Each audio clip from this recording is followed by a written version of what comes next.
Start. Madam, it is absolutely true that railways have a structure of fare and freight which is essentially favoring the passengers. We overcharge a bit to the freight.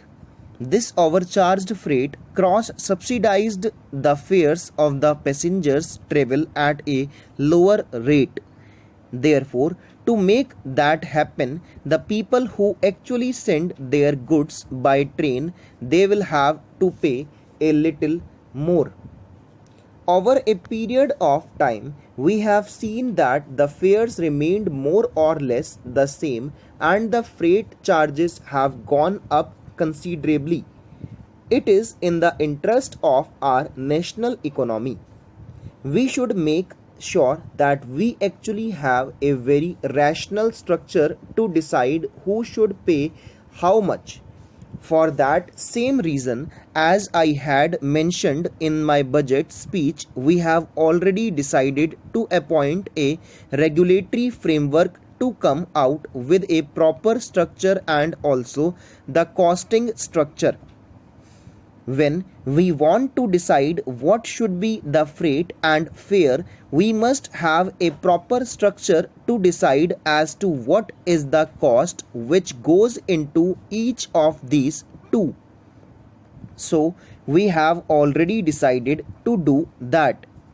We are already in the process of deciding as to how we should move on. Mr. Arvind Pangaria, Vice Chairman of Niti Aayog, is the one who is actually suggesting us the framework for this and we will make it happen.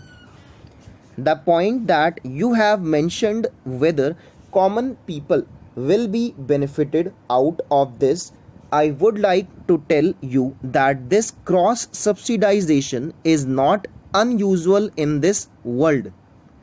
Countries like China, Russia, USA and Japan have charged more or less a little more to the passengers and they cross subsidize the freight. In India, the situation is exactly the opposite. We actually overcharge a little to the freight and cross subsidize the fare of the passengers. This cross subsidization is not common. This is something which is unique in India, that we charge a little more freight than what we charge to passengers. In fact, even in power sector, the same situation is there. Mr. Scindia was also the Minister of Power. He knows that there has been a cross subsidization even in this sector. I think we really need to find out the way of coming out of this situation. I think the House will agree with me that we must have a very transparent system to do that. This is the legacy of our past. We have been doing this for so many years.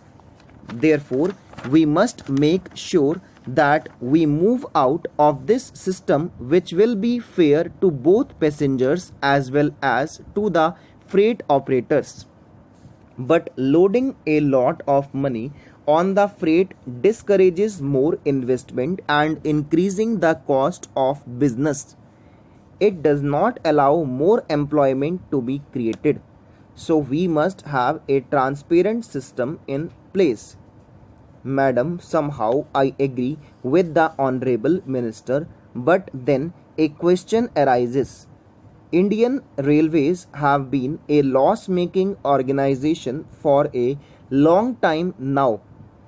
Nowadays, other modes of transport like road transport and shipping are also coming into picture. That is why railways must be commercially viable. We will have to regulate our authorities in a way that they will charge the freight which will be affordable to the common people. Madam, today the whole exercise is directed to make sure that common people get benefited. They are paying for less than the actual cost of transportation. In fact, the people who pay the least are the people who travel more by the economy class, not the high-ended passengers. There is a very small subsidization for the first class passengers. So it has already been done. But to make sure what honorable member is saying happens, the concerned authority will definitely look into that. As pointed out by the honorable member about the transport sector, it is really alarming that the total share of railways in the investment which has gone into the country in terms of transportation sector has come down dramatically in the last few years. In the year 1950, the share of freight was 89%. It has come down to 36% in total transportation because there is no way to handle more freight. This has nothing to do with tariff. This is the capacity of the railways to handle it. In the year 1950, the increase in freight handling had increased by 15 times. There was an increase of passenger numbers by 16 times, whereas the route kilometers were increased only by 1.5 times.